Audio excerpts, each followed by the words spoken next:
Hey guys, I am Ibigandscary. I'm bringing you another StarCraft 2 replay, this time featuring eGDosenfett in the bottom right corner playing our red Protoss, and in the top left we have EvEMopdata, from henceforth known as Mopdata, or maybe just Data if I get incredibly lazy. Mopdata and eGDosenfett are both in Diamond League, and we are on Ohana. This is I guess a ladder map. I wonder why I just canceled that. Mopdata canceling that first drone, so it looks like he's actually going for some cheese, saving up for that pool. Once he gets that 200, he'll throw it down. I guess it'll be an 8 pool, not as fast as a 7 pool. I read somewhere 7 pools faster than 6 pool. I can't imagine 8 pools faster than a 7 pool. But maybe this is just him playing by the seat of the cuff of his pants. That's what it is. Mopdata, though, throwing down that first pylon. Looks like he's going for a Forge Fast expand, or maybe just a double gateway and then a Cybercore wall off, so he can take that Nexus, though Forge Fast expand's probably the more standard of the build. The probe from Dosenfett is going out to scout. He's going to get a good idea of what type of cheese he's up against from Mopdata as he brings in, as long as he does scout the spawning pool. That is fantastic. Good for him to know that it's coming. 10 over 10 supply with that first Overlord. He's got enough money so that when that Overlord pops, Data's going to be able to crank out 6 Zerglings in short order. So right now he's supply block, but once that goes, there goes the 6. So Dosenfett knows that he's got to get this wall off pretty quickly. He's got 150 minerals right now with the Forge. I don't think he's going to wait for the Forge to finish for him to throw down some photon cannon. It's probably going to be gateway. Or maybe just a gateway pylon and then use a probe to hold off the rush. One way or another, though, he's got to be scrambling because these Zerglings are already on their way. First gateway, second gateway, good play. He needs to throw down a photon cannon behind the wall, and even then these Zerglings are going to get to the wall before the photon cannon is done, do some damage. Whichever gateway, or maybe it's even the Forge that they focus down, it might be difficult for, yeah, that's a really good idea to reinforce the gateway with another structure behind it, in this case another photon cannon. Once the first photon cannon finishes up, it'll push back these Zerglings, but he's got to be careful. There's a gap right here too. So maybe another pylon or another gateway. Excellent. Once that goes up, Mopdata knows he's got to pull back, least he loses a bunch of structures. Oh, an excellent play by Dosenfett right there, canceling that other gateway so he can throw down a cybernetics core instead. Really being cost effective with his money. Look at that, he salvaged enough money from canceling all those structures to grab a Nexus. He's completed the build that he wanted to do in the first place, and the only thing he's wasted some money on is that extra photon cannon, and maybe just a little bit of time holding off that aggression. And he has a probe out in the main base. Sees that hatchery has gone up, so there's an expansion. Got to be careful with Mopdata's Zerglings still poking at these destructible debris. He's going to have to think that maybe there's something else he can do to hold them back, and it looks like it's going to be a cannon rush. Not really a rush at this point. I mean, we're at the 5-minute mark, but he does throw down that pylon. Probably this Overlord saw the probe come back in. This Queen coming down, he's directing it to move over here, so he's got a pretty good idea that pylon is going up with some of those, but he's managed to pull back the Zerglings from taking out the destructible debris, which is huge. Even though he loses both the pylon and the probe, he's succeeded in holding his own expansion, which, as far as things are concerned, a Protoss expansion is worth far more than a Zerg expansion. So I think Dosenfett came out in the lead on this one. Yeah, his resources lost going to be pretty heavily in the favor of not Mopdata. But Mopdata cheesed, and his harvester count is behind, even though, oh well, he just popped up ahead, even though he's got that expansion earlier. This one is becoming saturated, though, so that the income will stabilize shortly. Let's see what type of gas we're dealing with from Dosenfett. He's got 2 gas up right now, none in the natural yet, no 3 or 4th one, and 2 gas for Mopdata. He has not worked on the speed yet. He doesn't really have anybody mining from either of the geysers, even though he has them up. Just now getting started on that. Probably going to get that Zergling speed up eventually. The warp gate tech is underway, but it looks like the chrono boosts are being spent elsewhere. on the probes. Doesn't really have to rush to get up any zealots to hold down that front door, so it looks like he's going to be getting up sentries, which is a great idea. Force fields, fantastic at being more defensive, and he's got to be defensive, and EvEMopdata's got to be offensive because he's wasted so much money on getting these superfluous zerglings out. Taking down these destructible debris is an excellent choice. Opening up that back door to bypass the photon cannon at the main, and it's surprising that Egedosenfett doesn't have any scouting over there, and with these destructible debris, oh no, he's focusing them down too. I guess maybe he checks the health and sees that the health was pretty far down, sees that the zerglings were there. Taking down those destructible debris is not the best idea when the only units you have out to defend yourself is a single sentry. A robotics bay facility going down. I still call it a robotics bay, I'm sorry. Going down with 3 more gateways coming up as warp gate tech finishes. We also have hallucinate on the way. What has he spent his gas on? EvEMopdata throwing down a baneling nest and an evo chamber. Evo chamber at the main, baneling probably at the natural. Where's the baneling nest? There it is, behind the natural. Great play there. Baneling nest, especially if he's intending on taking down this front door. Right now he's content to have the third coming up while the main gateway out of Egedosenfett's secondary expansion, main expansion, I don't know. As long as he's got a zergling there, he knows that any aggression coming out of Egedosenfett will have to go through that zergling. He knows when Egedosenfett's going to move out, and he's content to play the macro game, get a third up, while Egedosenfett only has a natural. 3 sentries up right now. Really good idea to get those out early, even though they're so heavy on the gas tech. They save up energy as time progresses. Another really good idea is to take down the destructible debris, which both players are working on currently, so that you can secure your third and make it more defensible with the pathway from the third to the natural, more direct. Level 1 Zerg Carapace on the way for, actually, level 1 armor for both players on the way. It's a bit more meta for the Zerg to get it. Armor, because the Protoss, when they get their first upgrade, is usually level 1 ground, which you can see has already been taken by the Egedosenfett. Oh, Egedosenfett's got a warp prism out. Already loaded them up with some sentries. Sentries not the highest DPS units you've ever seen, but what sentries can do is drop behind the mineral line and throw down a force field at all the exits of the mineral line, and it captures all of these probes or drones behind the mineral line, capturing them in place so that the sentries can destroy them. And with 4 of them, you've got so many leftover force fields that you can actually focus down the drones with impunity, because you can force field yourself in also, and you don't have to worry about a counterattack from the zerglings. The only thing you really have to worry about are the queens. So the warp prism is getting in position right now.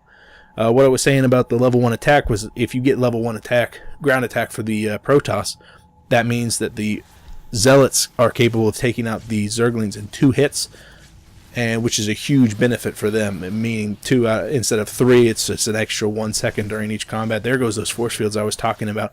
Not so much denying the drones the ability to retreat, but denying the Zerglings the ability to attack. Did not do much, just 100 minerals lost, but it didn't cost Egedosenfett anything. He's still at the 286, which is what he was pre of the assault, I guess. Wow, 4 more sentries back at home, so 8 total. It's going to be a lot of energy, and when these immortals start to get out, he's expecting a roach follow-up, but we don't see a roach warren out of EvEMopdata yet. He's got a lot of gas. He's going to be spending it on these banelings, which are just now popping out of the cocoons. Baneling speed on the way. 1-2-2. Very fast 2-2 coming out for Egedosenfett, who's also got that blink, so he's going to be transitioning to those blink stalkers, hopefully, when he realizes that there are no roaches out on the field. Those immortals, not the most effective choice against mask Zergling Baneling. And Infestor Pit also coming out, very effective against mass gateway units, so those stalkers are going to have to be very careful. But at that point it comes down more to a micro fest, who can micro their units most effectively, make them most cost effective. Warp Prism right now, just feeling kind of sheepish. Wasn't the most successful of aggressions, but it did succeed in allowing Egedosenfett to grab his third, which evens up the base count for both players. Pathogen Glands on the way, and level 1 ground attack finally getting started. As a massive swell of Zerglings move in, you can see they left behind all the Banelings. They're just now getting to the Watchtower. So Zerglings have to be very careful, though, not to overextend themselves and get caught off guard by all of these 8 sentries with so much energy. Oh, it looks like all the Banelings are loaded up in the Overlords. It's going to be a Bane Rain, which is terrible for Egedosenfett because he's got this wall that he's going to be holding behind. He's got all these delicate sentries, and these Overlords close in, get on top of the units. A good play by EvEMopdata, sitting the Overlords that were empty first to tank all the data. You can see all the sentries are now dead, though their force fields are still up, holding back a lot of those Zerglings. The force fields fall, and the Zealots are forced to engage now. A single Immortal caught off guard. That just goes to show that they're not the most effective unit against Zerglings. Going down, another excellent blink by Egedosenfett, saving a single Stalker. More Stalkers coming in. He succeeds in repelling this fight. All the Zerglings that remain alive have to retreat. Another large swell coming out of EvEMopdata. But even if these guys all turn into Banelings, I don't think they're going to be able to break Egedosenfett's straight-up force. He's got a good amount of Stalkers still on the field, not a lot of Zealots, but Zealot Charge and Templar Archives, as well as the Dark Shrine. Wow, so much gas being spent on tech that's not 100% useful at this time. Tech that's going to be very useful in the later game, though. You get a lot of Dark Shrines out with so many bases that EvEMopdata is going to be thinking about getting soon. He's going to think about getting a 4th, maybe a 5th. And those Dark Templars are going to be incredibly effective. And then with all the Zerglings out, the storms from the High Templars are going to be an absolute lifesaver for Egedosenfett. And so he's definitely tanking on the ability for him to hold off any aggression for the next 110 seconds, I guess, is how long it takes for Psionic Storm to get out. 3-3 beginning for Egedosenfett. What type of upgrades are we dealing with? Oh, it shows up right here. 2-2. 2-2 against the 3-3 just now getting started on both sides. Upgrades, but you haven't really seen higher tech out of EvEMopdata. I mean, Egedosenfett's already on like tier 3 Archons if he decides to use his units that way, but the highest tech that EvEMopdata has right now are these flying Overlords and their ability to drop the Banelings. Very effective use of technology, I'm sure. Like they're going to do a lot of damage once they get in there and deal stuff, but no roaches. I don't see any infestors on the field yet. Banelings come in, another round of Bane Rain, just absolutely demolishing the Stalkers, forcing them to drop back. All the Zealots have gone down. I saw a single High Templar was in that unit composition at the time, but it's been cut down. Good positioning for the Stalkers, just kind of off in a corner, choking all the Zerglings, which forces them to blink back as more of the Banelings pour in. But the Stalkers, some Stalkers are also down in the 3rd, kind of holding on to the 3rd before it gets cut up completely. Egedosenfett cleans up all the aggression that's made it into his natural and pushes back. Man, EvEMopdata is really being aggressive with his harassment of Egedosenfett's front door, and I guess he heard me talking about his tech because he's finally got that Ultralisk Cavern up. I completely missed the Hive going up. That's going to be an issue for Egedosenfett because those Ultras can really tank damage. It looks like his answer, though, are going to be Dark Templars or Archons. Archons, excellent choice against the massive Zerglings. Their AoE damage, just absolutely devastating for both Banelings and Zerglings, and also their anti-air capabilities are really going to help if the EvEMopdata continues on with the air harassment, those Overlords. That can be expensive, too. I mean, he lost a lot of Overlords during that attack. Some Dark Templars making it into the main base. Unfortunately, an Overseer was already positioned, so these guys are not going to be the most effective thing you've ever seen in your life. Still doing quite a lot of damage, though, killing a lot of units. You can see the resources lost favoring Egedosenfett, just because he's been more cost-effective with his plethora of sentries, though that last attack kind of faltered. Chitinous Plating, the 3-3, or, not 3-3 yet. Just 3 on the armor. The level 3 ground attack's probably going to be coming out soon. There it is. The Adrenal Glands also coming up for the Cracklings. So Egedosenfett is looking pretty good. The Archons are going to be an excellent choice. Some High Templars would be great too. I can see 1, 2 out on the field. Not enough energy though yet. It will be, it's just now getting good enough. Warp Prism making it into the 4th just to scout that that's con up. Totally natural for EvEMopdata to think about getting extra. Oh, that's got to be intimidating. Extra bases. The Ultralisk just kind of staring at the Warp Prism, but that can show you how weak this unit composition can be against air. Usually you expect to see more Infestors. Getting the shield upgrade, also going for his own 4th, as well as a Robotics Bay. Colossus, another excellent AoE choice against this unit composition, but this is what he's really got to worry about, are all of those Ultralisks. 142 over 170 supply. Dosenfett is down a base right now with a Spire coming up. Those, even if he succeeds in getting the Colossus size up, he's going to have to worry about Corruptors, which are really going to be able to focus down those Colossi. 3-3 has finished for Dosenfett. The 3-3 is almost done for EvEMopdata. It's not done fast enough, though. A huge storm coming down, killing a lot of the Banelings before they can do damage. All the Archons die save one, and leaving behind only a handful of sentries. Stalkers. The Stalkers blinking away. The storms from the High Templars expunge. They transform into Archons. Dosenfett somehow coming off as the victor. I thought whenever all those Archons died, he was done. But now it looks like some of the hardy Zealots, now with their charged lot upgrade, moving up to take out the fourth. Just a little bit of Zerglings coming in. They're not going to be able to do much against all the Archons. Looks like they're thinking about going for a counterattack. Is there anything in the Warp Prism? There is not. Fourth goes down. Some Archons caught unprepared, but they're going to be reinforced pretty quickly by the other 5. Oh, they go down, though. So that was not a major win, but it's a decent win for EvEMopdata. He's definitely going to do that more, capture any Immortals that are caught off guard, any Archons that aren't with the main group. The Death Ball is really where the strength from the Protoss comes from, and Dosenfett's current unit composition really wants a choke, because EvEMopdata's unit composition really relies upon the surround and increasing the damage that they do per second based on the is this going to be a drop of a Ultralisk? That would be intimidating.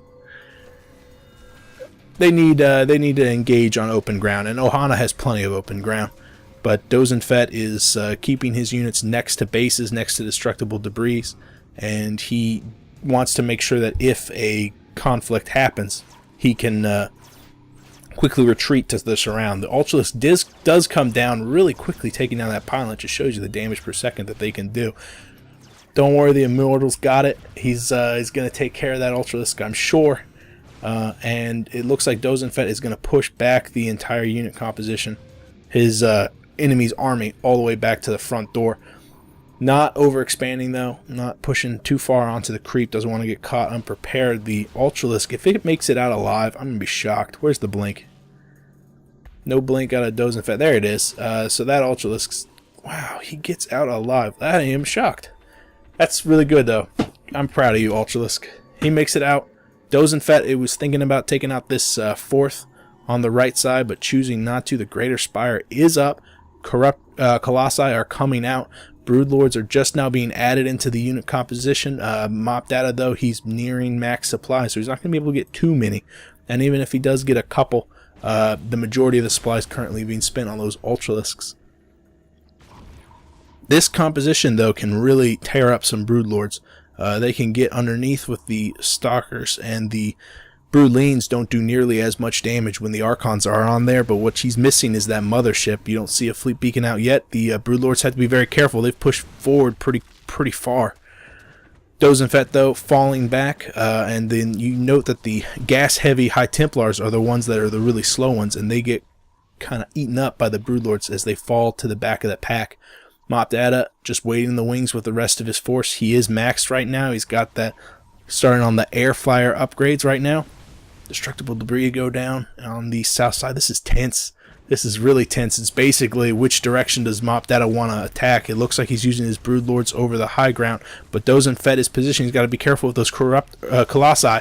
Kind of exposed right now, but massive AoE damage. This whole army composition, which was 200, now to 140, 60 supply gone just like that. Those Ultralisks don't stand a chance, get caught off guard. Here comes the advanced mobility from those Stalkers, blinking away from the Broodlords, Broodlings, focusing down the Broodlords 1, 2, and 3. All that remains a massive warp-in of Stalkers, and now he's got all the anti-air that he needs. What he's missing, though, is Zealots, which would be the meat shield for the Colossus. Some of those Archons will fill that role currently, but you've got to still be careful with those very expensive Colossus. It looks like a hatchery is being built in the bottom right corner. Very ballsy by EvEMopdata. It looks like Egedosenfett wants EvEMopdata to know that he knows that the expansion's there, building that pylon. But I think Egedosenfett's going to press the advantage. I mean, that's what I would do. 160 over 130 supplies, definitely got that death ball up right now, and all he's got to deal with is just a small little spitter here and there of Zerglings and Banelings. 2 Ultralisks are on the way. Some Infestors are on the field. Oh, but they get picked off. A nice turn of the hand on that one. Still just 2 Infestors to 7 Zerglings. You can see the money is really far down. Where is his income? Harvester's counts pretty good. He's got a lot of money. He can't re-macro quickly enough. It looks like he's tapping out. This was a crazy good game. Oh, a single Dark Templar took down that expansion. That was a really good game. Excellent hold by Egedosenfett. I think the play of the day was him canceling the gateway before it was done, canceling these extra photon cannon and building the cybernetics core. I'm sure it's totally standard and everyone's like, dude, that's so easy to do. I thought it was impressive, and that's all that matters to me, period. You know what else matters to me is people who watch these VODs. It's cool. If you guys have a comment, you could leave me a comment here or on Reddit. If you have a game you want me to cast, you could PM me one way or another. I will see you guys later. I am Ibigandscary. Bye.